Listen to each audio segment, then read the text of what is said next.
Fiesta, fiesta, Rockefeller, fiesta, fiesta, Track Masters,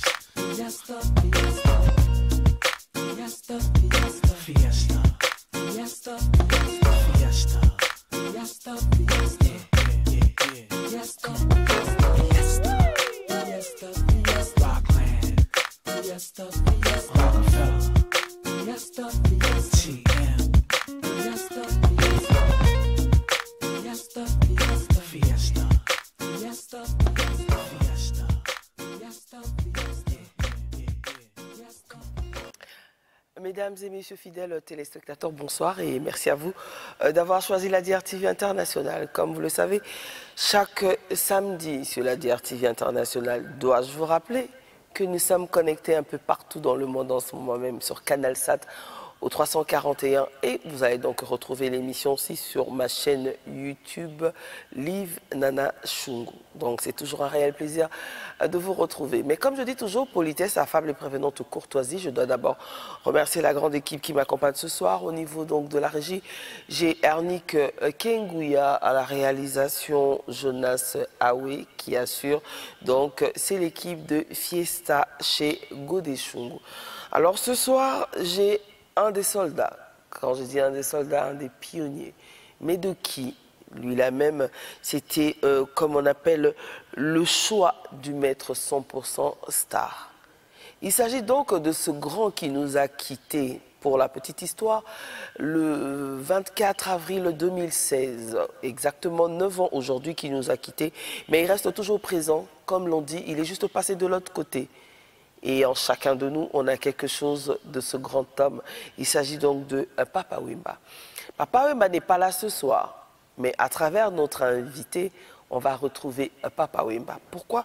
Parce que lui, il a été le choix du maître 100% star, ce qui veut dire de Papa Wemba. Lui, on l'appelle Archange l'épée bleue. Il va nous expliquer pourquoi l'épée bleue. Parce que ça saigne, parce que ça tranche, parce que ça coupe. On ne sait pas. Et il était ici à Brazzaville spécialement pour rendre hommage à ce maître-là, celui qui était à ses côtés jusqu'à la dernière minute. Il était aux côtés donc de Papa Wemba. Et ce soir, on le reçoit. On va parler de son parcours et surtout de ce qu'il fait actuellement. Parce que laissez-moi vous dire, le maître n'est plus là, mais les élèves ont appris et il est temps de pouvoir voler avec leurs propres ailes. Et donc pour vous ce soir, je reçois Archange épée bleue, le choix du maître de l'école. Je dis bonsoir. Bonsoir. Ça va? Oui, ça va très bien. Alors, Jonas Awe, j'aurais besoin de toi ici, s'il te plaît, pour le retour. Merci. Alors, Archange, c'est un mélange de tout, hein? C'est-à-dire que les gens qui nous suivent à la télévision ne pourront peut-être pas comprendre, mais c'est un mélange de tout. Pourquoi? Au-delà d'être ici sur ce plateau en tant qu'artiste, mais aussi il y a autre chose qui nous lie, je vais dire, parce qu'on a eu à traverser ensemble. C'est-à-dire la perte que moi j'ai connue, c'est aussi la perte que tu as connue.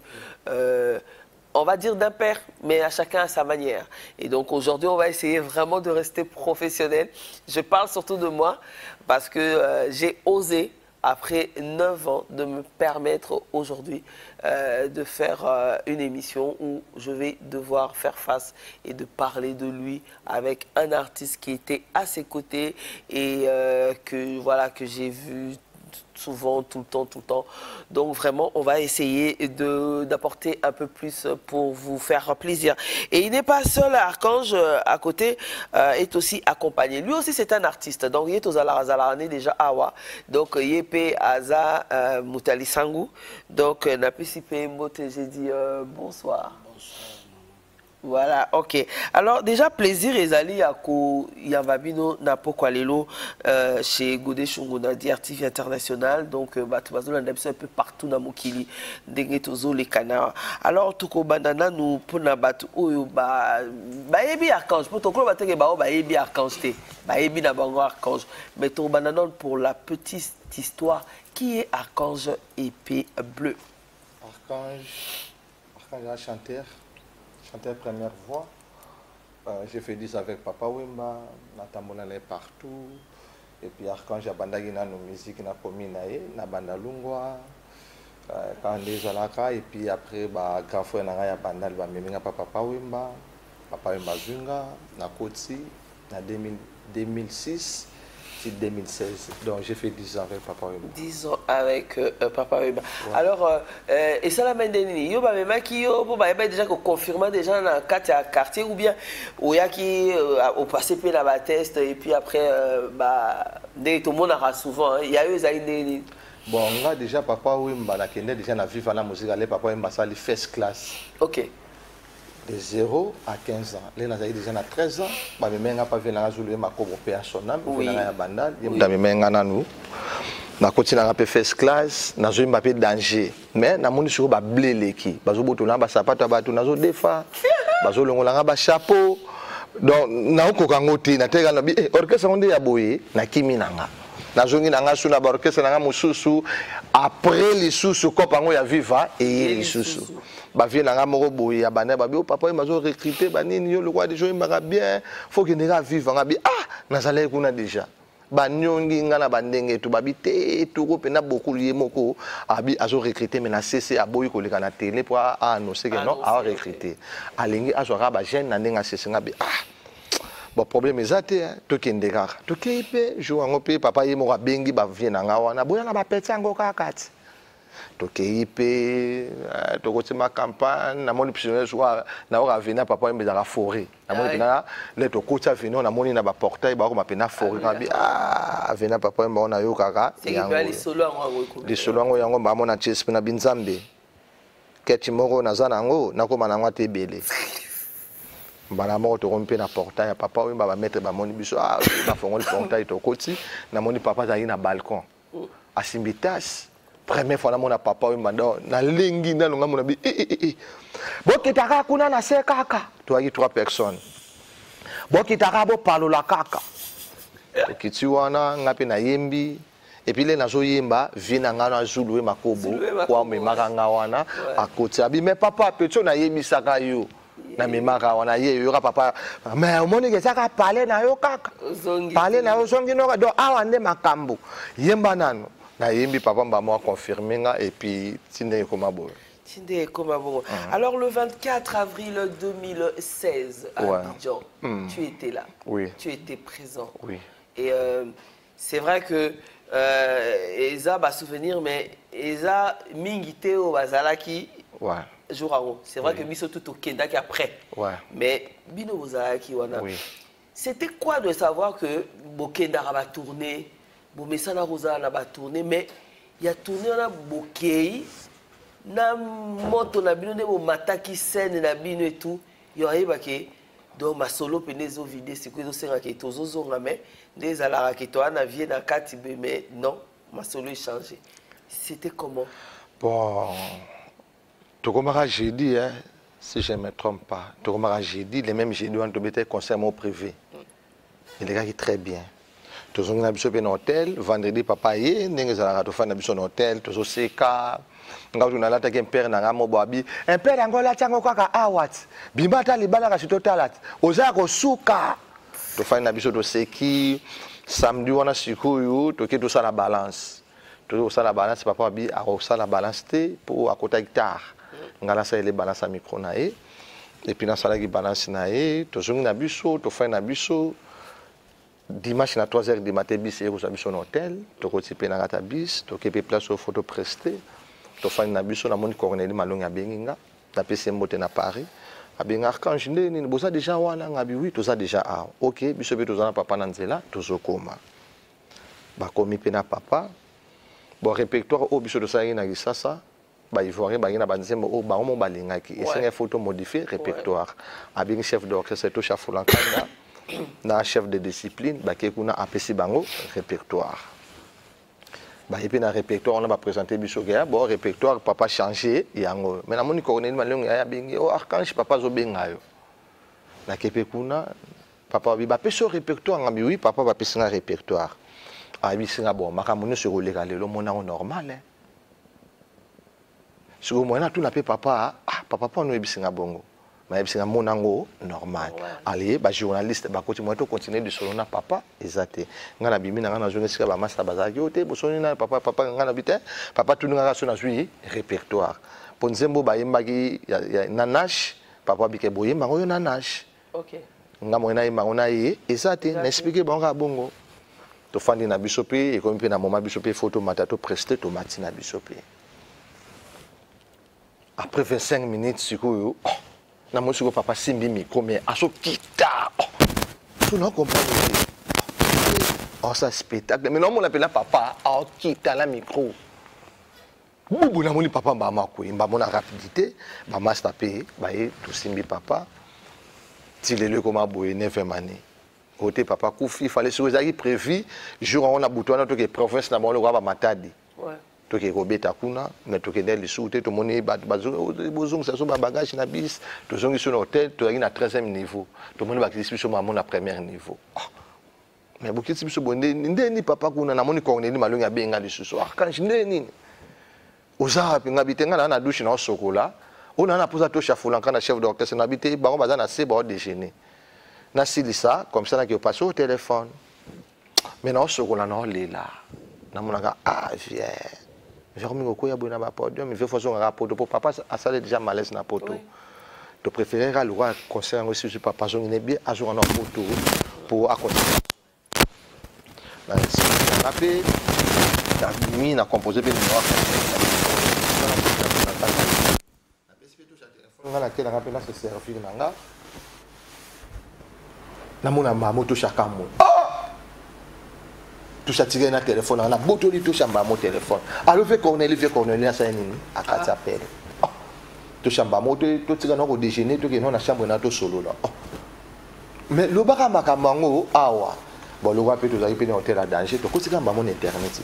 Tout le monde dit que ça, partout va publier que non, papa, à ça, tout le monde le filme.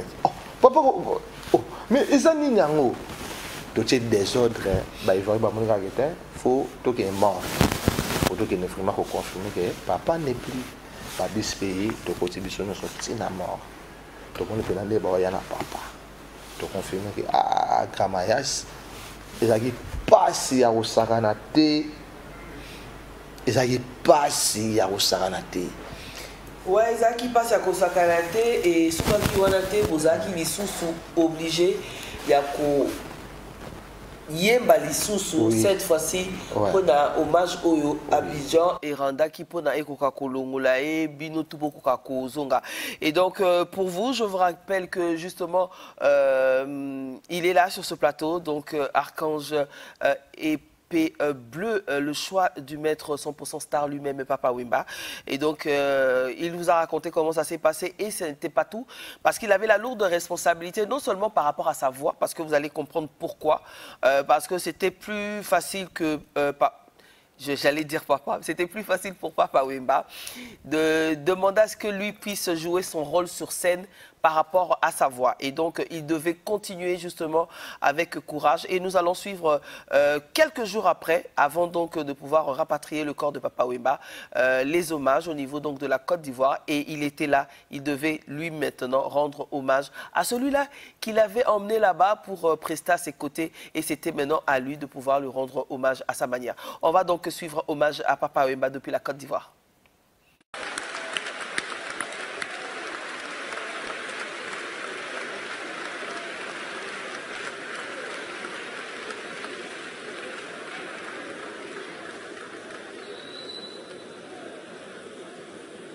Je serais tenté, nous sommes en direct sur plusieurs chaînes de télé, je serais tenté de vous demander de fermer les yeux et d'écouter.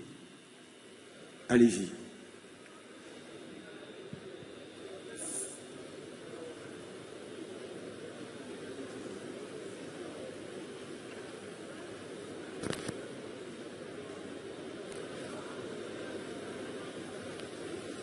Je vous demande d'applaudir le clavier. Merci.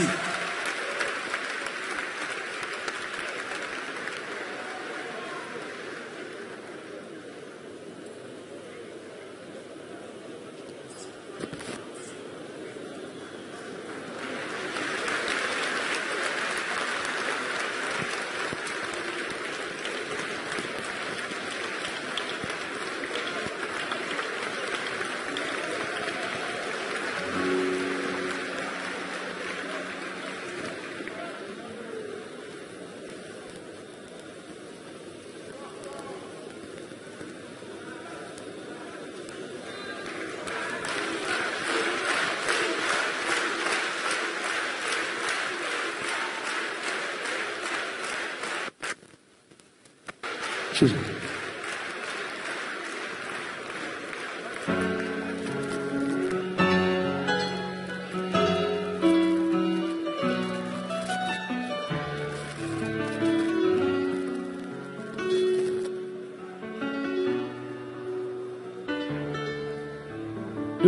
na motema na préféré na lela ya kobatama noki baloba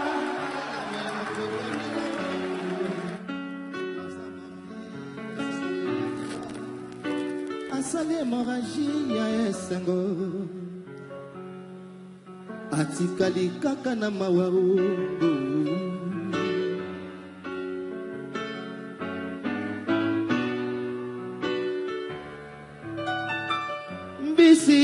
soki ndo bapeshere ebendi ye ezali te mayinde etrahir ye kanda ebale o bato bayebi mbonge kasi pasi na ye eyebise motema na ye moko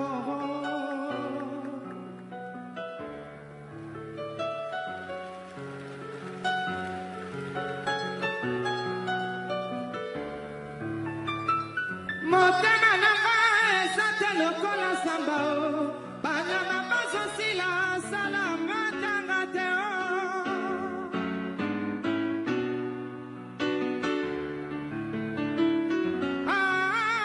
motema nanga esate lokola samba o banzete kokweya sala matanga te o oya nde kokosoleka yi oya korande bavisite o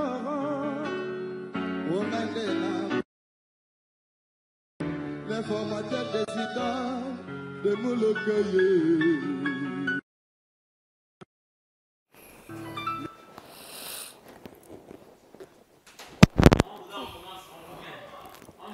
De retour sur ce plateau, fidèles téléspectateurs, vous avez... De retour sur ce plateau, fidèles téléspectateurs, vous avez donc suivi, c'était donc les hommages rendus depuis Abidjan à Papa Wemba, excusez-moi. Et donc directement, nous allons poursuivre et donc continuer avec notre invité. Archange, excusez-moi, voilà, je suis plus concernée, donc c'est tout à fait normal, voilà. Donc voilà, alors Tozongi Bongo na Kinshasa, Bozongi, et puis après Maramoto, l'équipe normale, et puis après, et comme position, c'est quoi Tokomo le Bela, position dans la musique. Maintenant, qu'est-ce qui s'est passé au sein du groupe Vive à la musique? Alors, lorsque vous êtes rentrés, vous avez décidé de rester ensemble, de faire le travail, ou qu'est-ce qui s'est passé? Parce qu'après, il faut tout le vérité. Pour toujours le cadre, il y a Batomo qui va comprendre. Après, Toyoka qui que Makambo et Komaki Belé, division, Misusu, Keke, Bepai, pour te que ba départ et Salama Kebele avant ton commun Lelo, parce qu'il faut rappeler aux téléspectateurs qu'aujourd'hui tu es en train de faire ton travail de ton côté, tu as un album et d'ailleurs on va présenter tout à l'heure quelques titres. Alors qu'est-ce qui s'est réellement passé? Pour l'année, ça a toujours ce qui leader a zaté mouvement et ça a toujours loyal ou tout ça là. Qu'est-ce qui s'est passé? Bon, les rap papa qui na monique marambosation des alagité. Na moneka le papa qui na préféré na sala carrière solo na pour na moneka ce papa zate marambo ko mambilinga et comme ba départ ko salama pour ya le rabo tozana ndako boiti batol siko zate mbuli ko mobeta to pola kaka so papa wi mazali siko batol na biso le wanza mabenga ki ko pemanga et l'homme pende bisenga ke no salama kambo na yo et puis papa mba bisenga après moi c'est toi.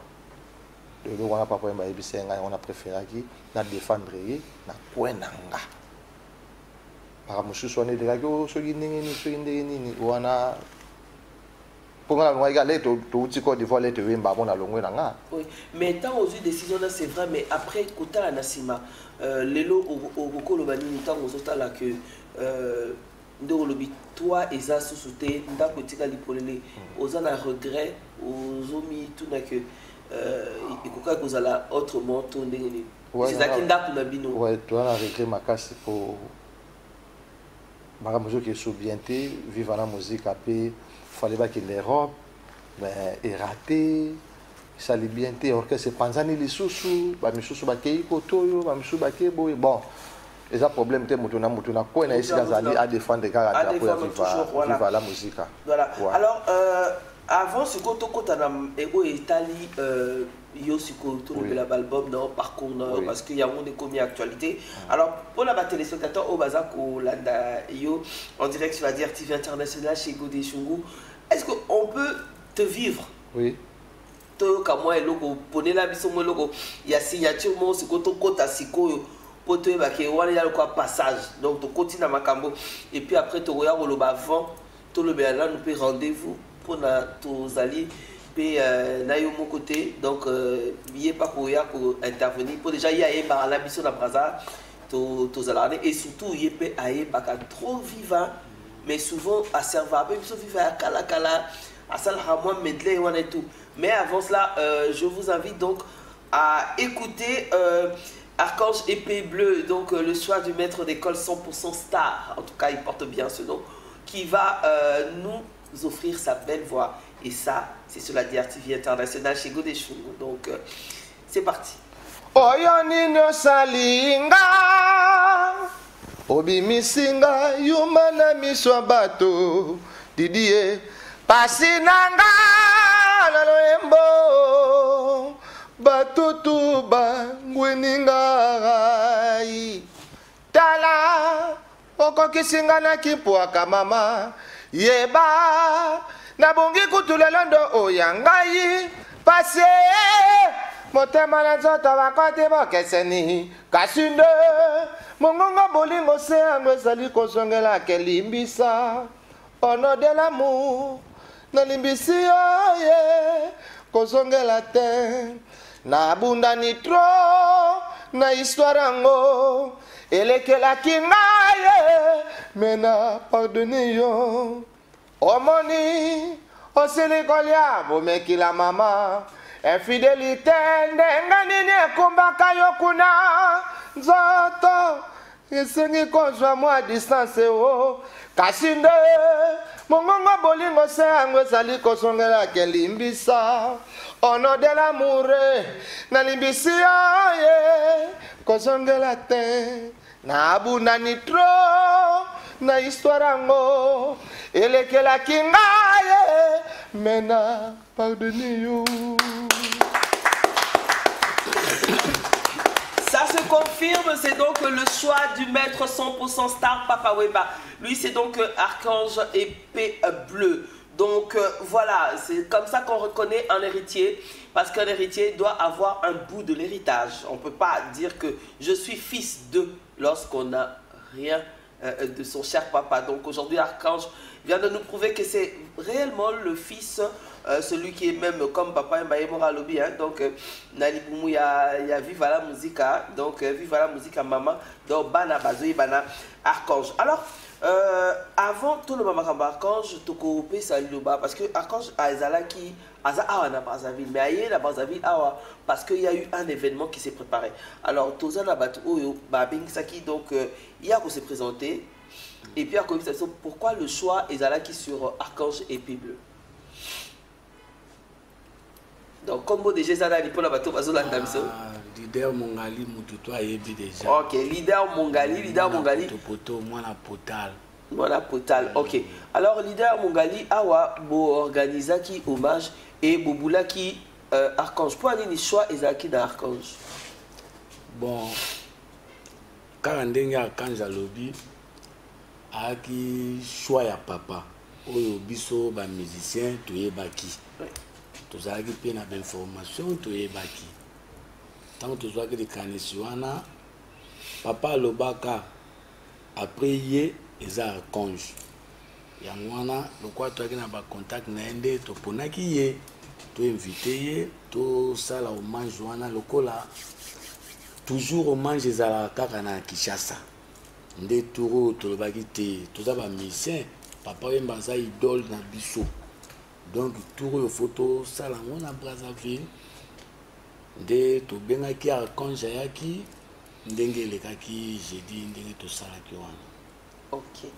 Et d'accord, donc mais après bah projet nous tous ces alliés puisque Archange Aïe, c'est vrai, Aïe, mais en dehors, il y a hommage à un artiste. Donc, Bozana Masolo, Bokokari, Solo, là, peut-être pour bien pour Yimbaga. Donc, est-ce que vous ici, Masolo, Misusu, pour la suite, on a artiste? Bon, Masolo, na Bissona, Archange, tout ça, un projet, moi et Belé. Ok. Tout ça, un projet, naïe, tout ça, un featuring, tout ça, naïe, tout ça, moi, ma cam, tout ça, naïe. Ndenga yeboye. Ok, donc nettement prise de contact nano, voilà. Comme ça après pas fongolager.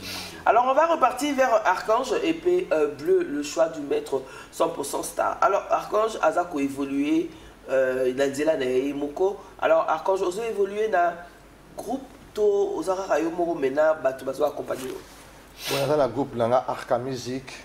On a passé par un mot tout donc Arca Music Ezali, tout dans la studio. Toujours préparé l'album, on a vu ce titre, nous avons laissé les enfants s'exprimer. Okay. Déjà dans YouTube, tu as déjà moi titre Moussous, ils ont déjà wana, bah dessus bah côté dans Archange et public officiel, bah on a déjà bah rumba la biso ils ont wana et puis calamité bah on sur intégralité à laisser les enfants s'exprimer. D'accord, donc laisser les enfants s'exprimer déjà album au total là bas titre au tozo bon c'est si. Donc voilà. Alors pour vous, on va en exclusivité, je vous rappelle, sur Fiesta Tombola Boaka chez Godé Chungu sur la TV internationale, donc en exclusivité, vous allez découvrir Monsieur Zara. C'est un des titres, donc, Nakati album, il y a Archange, laisser les enfants s'exprimer, donc découvrir Yango, pour Binobo Mona Yango, et puis continuer Nama Solo juste après ce clip. Le patriarche Jean-Marie Tamba, Ale Manga Manga, Malou Babedi, Raoul Tamba, DJ Ross na Pépinière, Arlex Baouma, Dadi Tamba, Bobino Momoti la fraise, Gédéon Maïcha, Jackson Foulangenge, Champa Vayan Zambé, Bichuna Nzika, Jojo Kaninda, Yannick Gonarissi, Galula Motema ya Philippe na Londres, Président Jean-Paul Namatadi, Serge Kima le cordon DJ 6. Guy Boxa,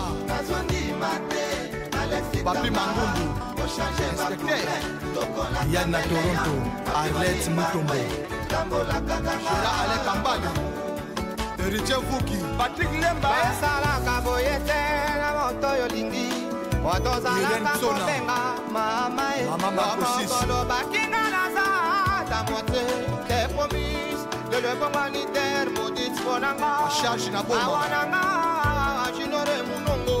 Soda Mobutu, Aziz Abdul, 600% ya bolingo, chéri fallait la pêche à la moitié. La mi-constami la bolingo, na yota la dengue la plongée. La piscine Sanga Maï, et c'est Zara. C'est les Sungulu. Oh, effacé, bakwat, babo souvenir, nangala moté, manaya. La Chakilongo. Allez, Ikakae, na Batama. Kimera, Bokanini, Ponasoni, Opesinga, Papa, Papi le cancer, Papa, Banana, Moko, Bob in Rwanda, Smart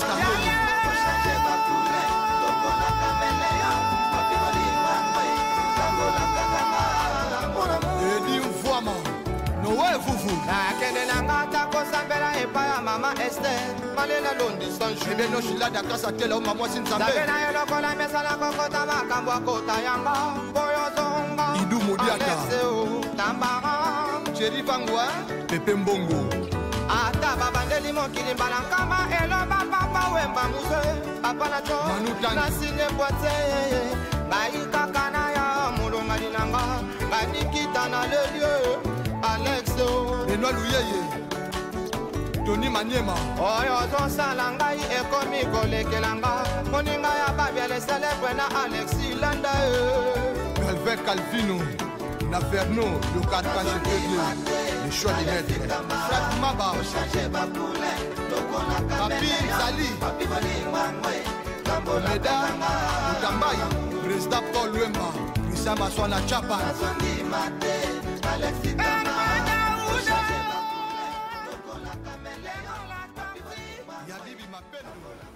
Voilà, de retour sur ce plateau, c'est donc Monsieur Zara, Nakati Bongo, il y a album, il y a Archange, au Bongo Balobi, laisser les enfants s'exprimer. Alors, dis-moi un peu, Archange, tant aux initiatives, il y a un album, est-ce qu'il n'y a pas eu Batoussou Babonaki que est-ce que faciliter non, ce que je voulais dire, est-ce que il n'y a pas eu des personnes qui t'ont soit laissé un peu de côté ou bien tu as eu vraiment ceux qui t'ont soutenu? Ou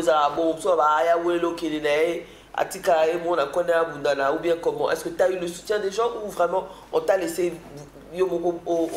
au Pumboa? Tu veux soutenir Bisso, tu sais, merci, vas-y, belé na poto, on a on se va soutenir Bisso, on est tout ça là, album, laisser les enfants s'exprimer, parce que Bisso point au Saranate, pas mon erreur que non, moi nous a servi papa pendant 10 ans, à décevoir papa pour ma masse à monsieur de côté na bango, ba kima kena na orchestre, mais na papa, papa si Bisso on a na papa tina suka, pas mon état, le roi préféré, à ce moment studio na à s'organiser pour moi na mobali, tout ça est pour, et on va devoir tout ça pour.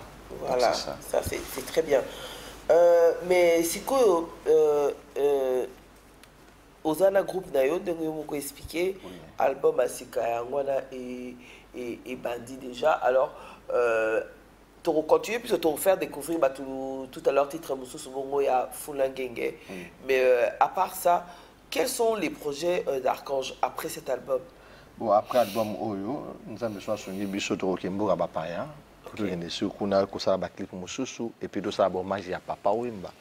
Namboka Bapaya et puis après on a ba osapé hommage on a ça pour na papa. Donc ba mona ndenge pena na immortaliser papa na nga donc ba projet ça tellement ébélé. Mais il faut rappeler qu'aux Zana nous na studio. Parce que tout à l'heure Toza déjà na Baza Kulandabiso Yemoko Azolandabiso. Je parle donc de monsieur Mondésir Bat dans lunch bar chez Mondésir Bat. Nous avons rappelé que peut-être lundi, en tout cas, Archange Akuzalawana, nous sommes pour nous sola masola Katia Mabanga parce que c'est artiste donc nous aura déjà ma contact donc Mondésir. Yo ebi déjà mi bonga rapport Archange lundi. Aza déjà koya kozwa ma liste pour ebande nini bo solo la kati. Donc je rappelle donc c'est donc le lunch bar chez Mondésir Bat au centre-ville. Donc c'est un coin cosy, magnifique, tranquille et les choses se passent très bien. Et donc Archange vous donne déjà rendez-vous là-bas le lundi. Il sera là-bas le lundi et donc chez Mondésir Bat. Oh voilà déjà il manque une peu solo ma solo et puis pèse un peu possibilité pour na ba bolingi bo côté un peu ba combo na bino album il y a Archange et Zako Bimakarate. Donc à combien de phase il y a kota souka ko expliquer moi bisopé de combien d'étapes sikoyo a comment katapo boyebine biso musique na biso tambola en Afrique.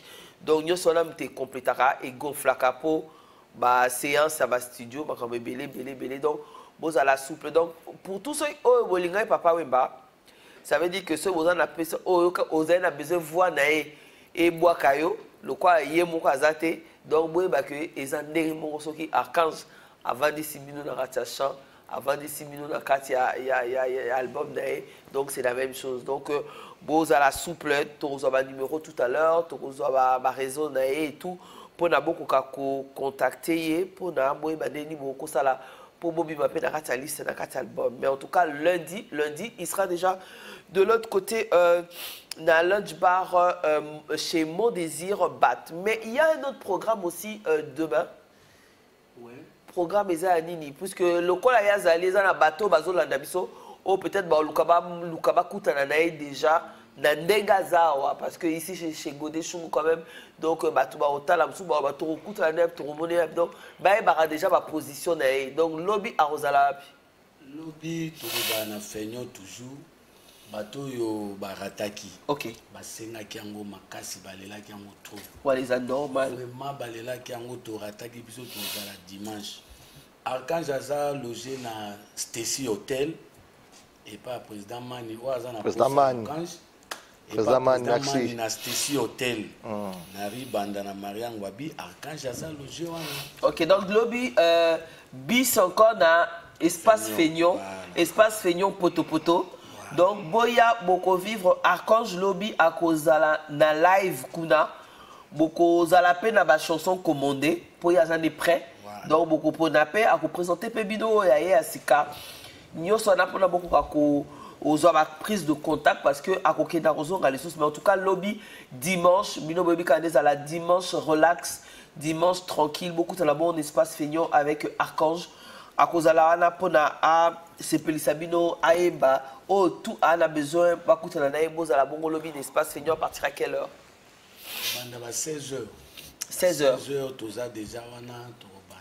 Ok, et demain. Alors, on va repartir de l'autre côté de la région. Cette fois-ci, Toko proposer notre titre Moussou ya Archange au Bongo Toloponi Fulangenge. C'est parti en complicité avec Ernick au niveau donc de la régie à Fulangenge d'Archange l'épée bleue.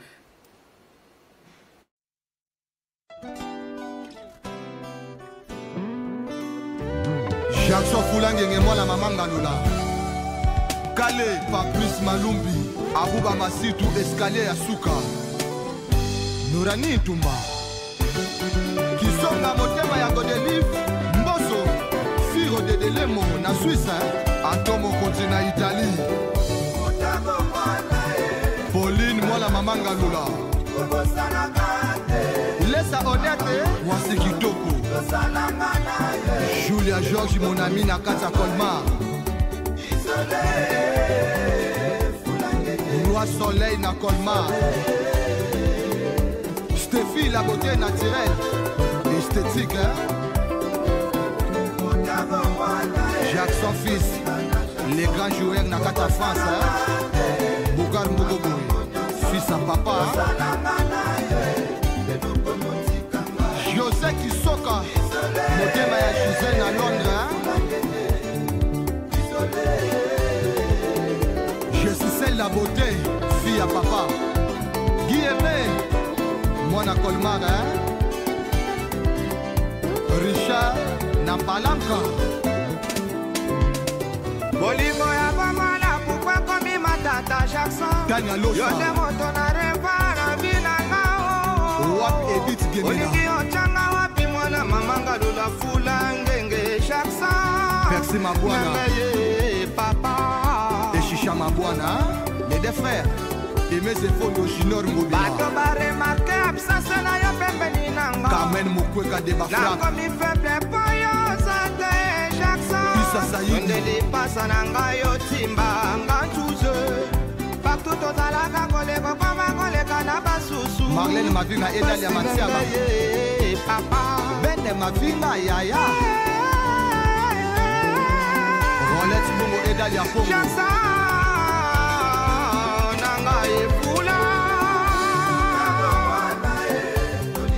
Jusqu'à Rukwa Masaki Tomobali na Matadi de Bona Francis Chumbo Francis Lelo Sedeni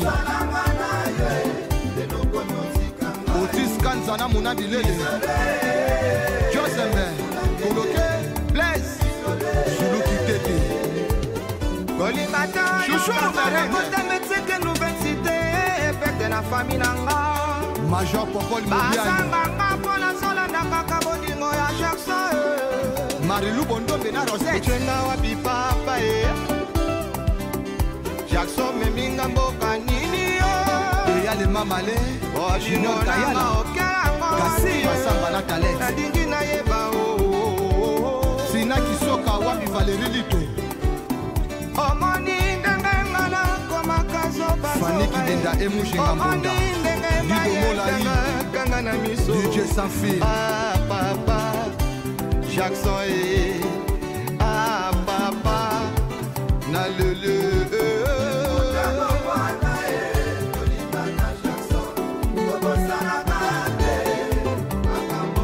Popol là nous femmes d'affaires de Kona Irène Sona Mama Makosis Sorozo Miwozu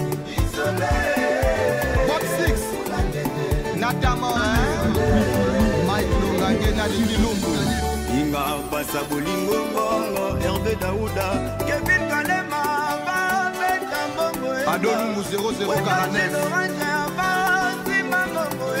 Boloka la révélation de l'année Yves Mawete Kitoko cercueil Jamais koki kopesa moto malaka Pesa liwaye Ngana we nangai Titile raboyo beta Remplaça pe ya sata Équipe poli ya Didier Moubadou Et pourtant na benga kayoka Junior Capel et Boss Nana Kaja Jackson Foulangenge Maître Paula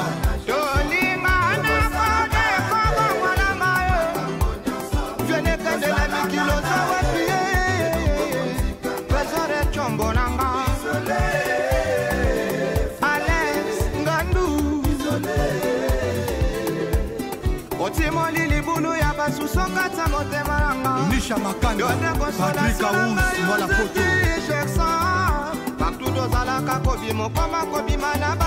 Chrissa Silla, aller-retour parisien. Karele qui s'y assit Nanou Poudou, les Sinaïbert Boss. Jerimba la Silassé.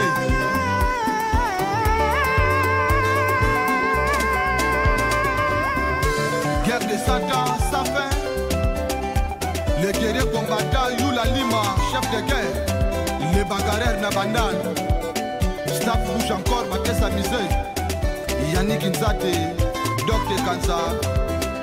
Poli, Abidjadelia, Tishik Weshi, Harry Mukobo.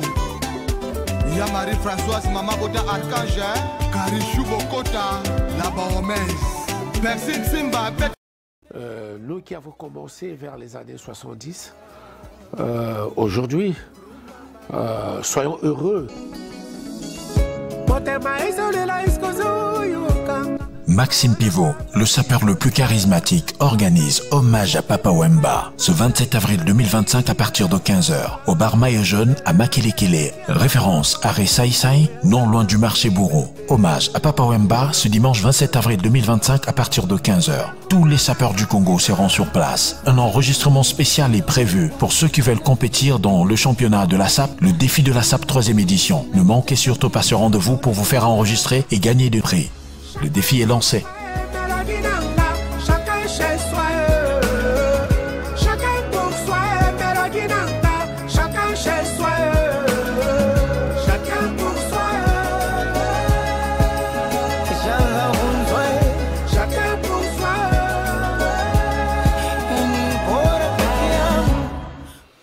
Voilà notre rendez-vous hommage à Papa Wemba demain à partir donc de 15h. Cette fois-ci, les invitations à sapeur.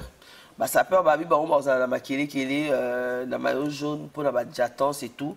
Et donc, invitation peut y à Archange. Comme, comment est-ce que Marocco le là hommage à Papa Wemba alors que moi, il y a 4, il y a Ndaku, il y a Wembaza Awa. Donc, à Kouzalawana. Donc, ce qui veut dire que Archange, donc, nous avons pu savoir que point déjà que et si quand on cause le lobby avant comme na live na espace feignon à Rosala na Jatons na Makelekele na et si quand sapeur nyonso oyo bakosanga na lobby pour na kosala hommage à Papa Wemba na forme na nyonso wana ngape na Rosala na titre mususu parce que je vous rappelle que je suis quand même jury. Il y a des filles de la SAP. Donc, il faut dans la Péwana parce que donc dans la Péwana, Natal a déjà ma couleur, na bango préparé. C'est parce que déjà, toko banda édition il y a des filles de la SAP. Mais voilà, na Rosala, on a un cadre et un jury pour donc des quotas la paix à la fois paix donc invité. Donc on se donne rendez-vous demain à partir donc de 15h à Makelekele, maillot jaune. Où on va retrouver tous les sapeurs du Congo Brazzaville et quelques invités aussi pour rendre hommage donc à Papa Wemba. Et donc Archange est invité. Donc voilà, il sera de la partie. Après là-bas, Toto, Memani, Bakiti, na Feignon, Bongo po na Siko et Souka na Loyembo. Beaucoup des Akara na Jatans. Après Loyembo et Souka Bakoto avec donc Archange. Donc Tozongeli na Archange, tu peux vivre Monsieur Zara, Foulangenge, etc. Oui. Projet lobby est certes, mais comment est-ce que toi-même dans ma projet, c'est vrai que lui qui m'a projet Zali, mais est-ce que tu restes ouvert dans ma featuring aussi? Ouais, ma featuring Zali, tout ça les featuring na Masalanga Ronaldinho, tout ça les featuring na Masalanga Chiquito. Et puis je suis featuring le président Mongali, Aroya Penana Kisasa, tout ça la featuring naïe, naga album nanga, laisser les enfants s'exprimer. Laisser les enfants s'exprimer. Alors, bateau bazako landa déjà biso, est-ce que tu aura déjà un numéro, il y a un téléphone, adresse, il y a peut-être un réseau, ou on a besoin déjà de contact naïo déjà. Pour nous retrouver pour nous position mouvement. Est-ce que le numéro est d'abord dans ma réseau? On te retrouve dans ma réseau. Dans ma réseau déjà sur Facebook, Archange et Péblé. Sur Archange et Péblé sur Facebook, on déjà. Sur TikTok, toujours Archange et Péblé. Sur Instagram, Archange et Péblé. Sur YouTube, Archange et Péblé officiel. Donc partout, Archange et Peuple, au monde va retrouver pour la contact facilement. Alors, Ndeni Braza, vous trouvez Braza Ndeni? Braza qui est quoi? Pour tout le monde, tu as ma habitude. Oui. Tu as trop, sur après 14 ans. Après 14 ans, Braza qui est ça va bien. Merci à Batutu, Batutu va soutenir le dossier. Merci à président. Le président a mis bien. Et puis l'orchestre est mobile, et puis merci à mon confié à papa pour m'aider sur le lycée. Mais maintenant pour la suite, il y a l'album, puisque comme il Braza. Ouais. Il y a la bateau. Déjà comme la MC, on se attaque déjà les banques, on fait beaucoup, donc on cause un peu par contre. C'est comme bateau, on a ça va on ni au bakosala pour ceux qui basent la maison pour on pose dans le studio. Il faut qu'on le là on est. Bon, on va bien abisso, on va bien le numéro na ça c'est WhatsApp, on va bien na plus 243 82 18 670 65 82 18 670 65 bakomela na WhatsApp bakozwanga donc banze mopezali hein ya on a solo bati na deux titres o etikali wana donc na tika na deux titres non moi j'ai papa mais ça les trois ba o bazana pour ça ba bima na nzembo ya papa babenginga bakomelinga ba o pe bazana pour ça ba soma ba titre pour featuring yanga na président na zolinga moto ngwa bimila ndeko to bon monsieur Bob o ya kina wana ko petit Bob Locoli c'est ça Bob Locoli solo la bien mais oui Bob Locoli avant ça Bob Locoli solo la bien parce que je rappelle déjà que Bob Locoli c'est aussi un des fils de Papa Wemba. C'est-à-dire que vraiment Azala qui trône à papa et donc là c'est que il y a un solo là et ton solo là honorable Joe Malipi honorable Joe Malipi voilà poto bon mon corps voilà bon comme tu comme que de consulter avant to kayo na hommage à Papa Wemba au Ekobima pour yo offrir biso en exclusivité mais avant là ezala batu oyo bino ba musicien na yebi ki arabe il faut aussi merci mais là on rappelle peu que tout ça connecté un peu partout dans le monde donc beaucoup quand même on a c'est faté donc beaucoup temps un peu balibanda pour mikili partout sur la dabiso alors babote la bino na banani ton message na nani en tout cas merci na batuto bazo soutenir ngai na sengi na merci na on a Vianney kan de Paris mikili na sengi merci na bienvenue à sengi mokonza bayanzi mon manager international. Merci à Francine Mayolo, là où se repose le cœur de l'homme. Merci à Batutu, merci à Banakin, merci à Banaputu. Vous avez tellement aimé, vous avez temps. Et puis, ministre Elo Mampouya, merci. Et puis, les cerveaux bleus. Les cerveaux bleus, puis la pousse à Nakutana. Nazana Mboko. Nazapina pousse à Nakutana. Et puis, Batutu, et puis Batutu, quoi.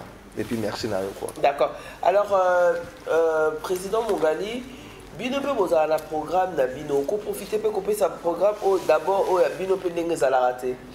Biso toujours chaque dimanche na feignant, chaque dimanche après-midi na feignant tozala kawana.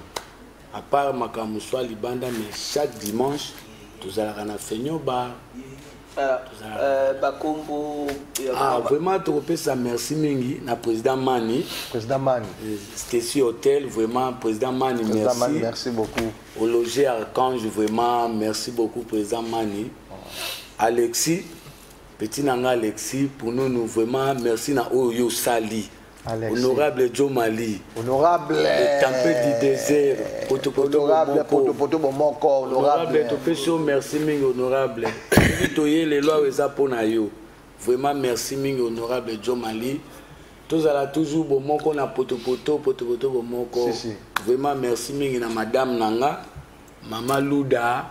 Mère à Palais. Grand-père mère. Grand-père mère, vraiment, merci beaucoup, merci beaucoup. Dans mon IP, il y a solo solidarité pour la vivre et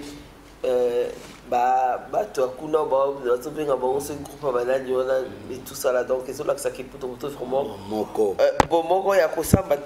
donc je vous rappelle le programme demain à partir donc de 15h à Makelekele avec tous les sapeurs du Congo pour rendre hommage à Papa Wemba à travers la SAP bien sûr Jatons, parce que lui il a bien expliqué qu'il fallait toujours être bien soigné, bien rasé, bien parfumé pour d'un quota soukapé moi qui chingra mais ça l'aura toujours bien. Et donc le rendez-vous c'est donc demain à partir de 15h avec tous les sapeurs du Congo Brazzaville et ceux qui sont arrivés d'ailleurs aussi. Et Archange il sera de la partie. Donc en ce moment il est dispo, il est ouvert, Bamabanga, donc Boyaka, Bopesaka, Besaka, beaucoup de contact pour Bobima, la carte liste, Bongo, Yabao, Baoza, admis. Et tout. Et spécialement pour la Lingi Bazala, dédicacé dans Katia, hommage à Papa Wemba, Bino Kakabo, Luka, beaucoup de contact. Tout à l'heure, ce soir, on rappelait son numéro de téléphone, et ils appellent dans WhatsApp pour beaucoup de contact. Donc demain, à partir donc de 15h, tout le monde on a Kele. Et c'est qu'à bon, sapeur tout, il y a Congo, Baza, organisé hommage. Après, voilà, c'est tout le monde qui a bisotou. Même na espace feignon na poto cette fois-ci tout qui est dans la musique to uta na jatans to est na musique donc ça peut tout bien bon aussi vous pensez que déjà sango bon bi que lobby faut tout à la propre à la soigner parce que Papa Wemba yemoko en mona aé bakedo toujours religieuse au continuer toujours idéologie aux à la respecter donc na bi que lobby bon respectant très bien pour tous à la pour continuer toujours Boroko Tombolaye parce que comme je dis toujours il n'est pas parti, il est juste passé de l'autre côté. En chacun de nous on a quelque chose donc de Papa Wemba. Et je n'ai pas oublié aussi de saluer Mère Sabine, donc Sabine Momono, toi-même tu sais ma maman, des gros bisous à toi hein, donc là où tu es, j'espère que demain on sera ensemble. Pourquoi pas. Et donc avant de vous quitter Torozo maintenant on a un numéro pour Nana la pose artiste na loyembo il y a un monté dans bomba il est sous donc on a évité ceux qui a besoin d'un message monsieur ya ça pour TV ango il y a ce message à Obax César les messages ça rendé au PC programme on a tout donc lobby déjà bateau babi da renvoi tout mais à part on a Akid d'abord avant toujours on a programme Akid. Quels sont, on va dire, programmes d'activité au Répétaka, Wapi et c'est les calendriers? On Répétaka na parking à Molar, na Bandal, na espace Ouazimba, na Ngambangeringi, on est capable de taxi à 24.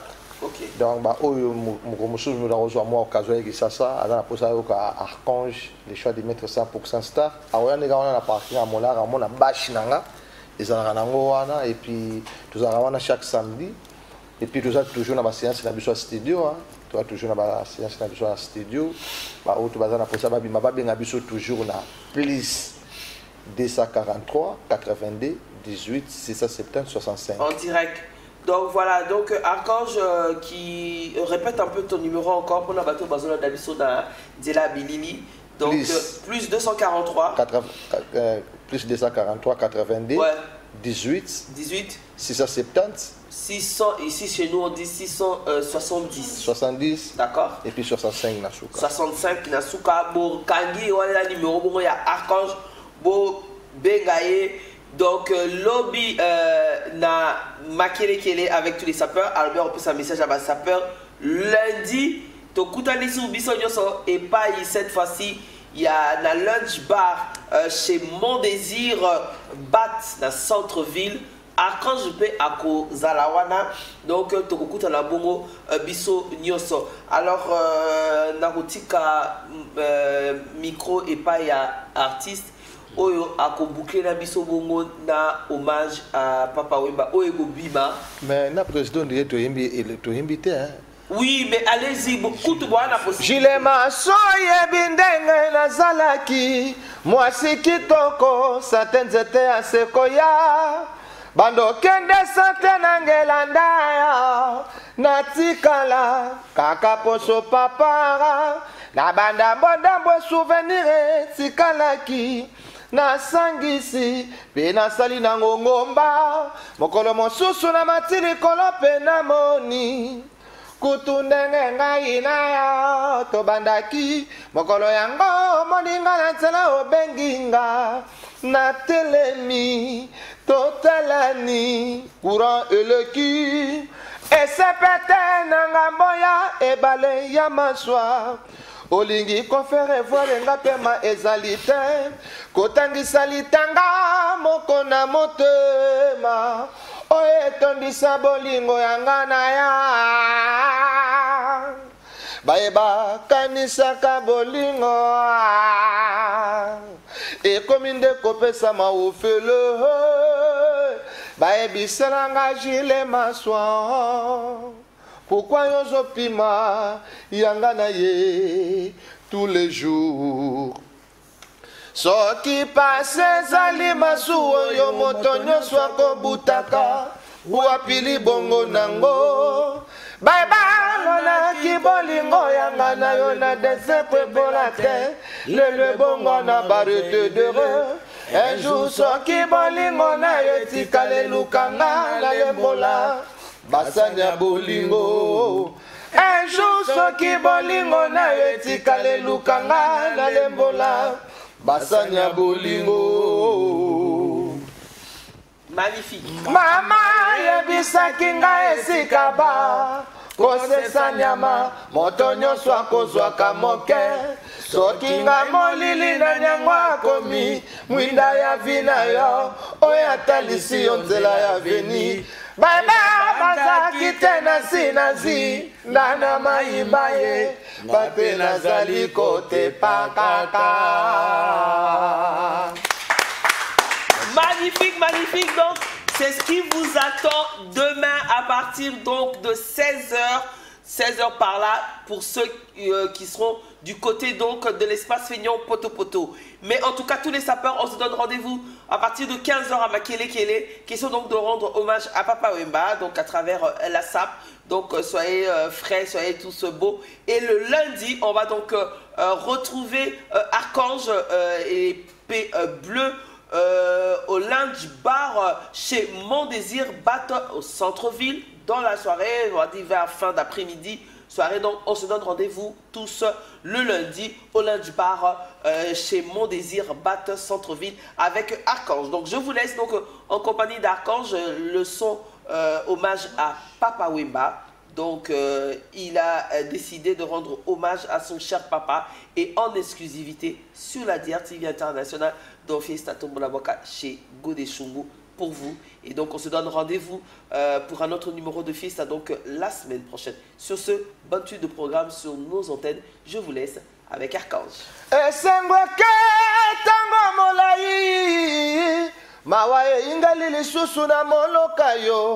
Rivadelo pipo na Papa George, Denegale de Fao matumonaye, Mama Chala mwana mamona sonal, Minyo sege manyataye, Boye bisa papa ke nga nazo défendre kaka idéologie, bien chanté, bien rasé, bien parfumé, bien habillé. Papa ya bane belé, vieux beaucoup. Foulangenge la biso gramayas. Les formateurs des idoles, de génération en génération. Toti kalabor fele papa kendaye. Tosengi merci na tata mokeli ya mokili. Ye moto apesaka ye moto azwi oyeye. Gile Chungu pene ki komba vie beaucoup. bakala nandimaka teke un jour yokokende fulangenge nakanaka teke un jour yokolala nzoka eza logique lokola tobotamaki esengeli kaka tozonga mabele yango yokenda papa e papa ya balebele vie beaucoup fulangenge na biso gramayas les formateurs des idoles, des générations à génération. C'est ça. Merci à Mickey Bouya, merci à Jonas Aoué. Donc on dit au revoir, au revoir. On se retrouve donc la semaine prochaine pour un autre numéro de Fiesta chez Godeshumu. Merci. C'était donc sur la DRTV Internationale 341, votre programme. Bonne suite de programme et surtout bonne soirée chez vous. On se dit bye bye. Nous qui avons commencé vers les années 70, aujourd'hui, soyons heureux. Maxime Pivot, le sapeur le plus charismatique, organise hommage à Papa Wemba ce 27 avril 2025 à partir de 15h au bar Maillot Jaune à Makelekele. Référence Arrêt Saïsaï, non loin du marché Bourreau. Hommage à Papa Wemba ce dimanche 27 avril 2025 à partir de 15h. Tous les sapeurs du Congo seront sur place. Un enregistrement spécial est prévu pour ceux qui veulent compétir dans le championnat de la SAP, le défi de la SAP 3e édition. Ne manquez surtout pas ce rendez-vous pour vous faire enregistrer et gagner des prix. Le défi est lancé. Chacun chez soi, chacun pour soi, chacun chez soi, chacun pour soi, chacun pour soi.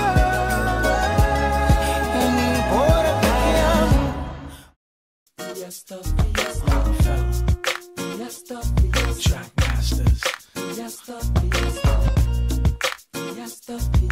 Fiesta.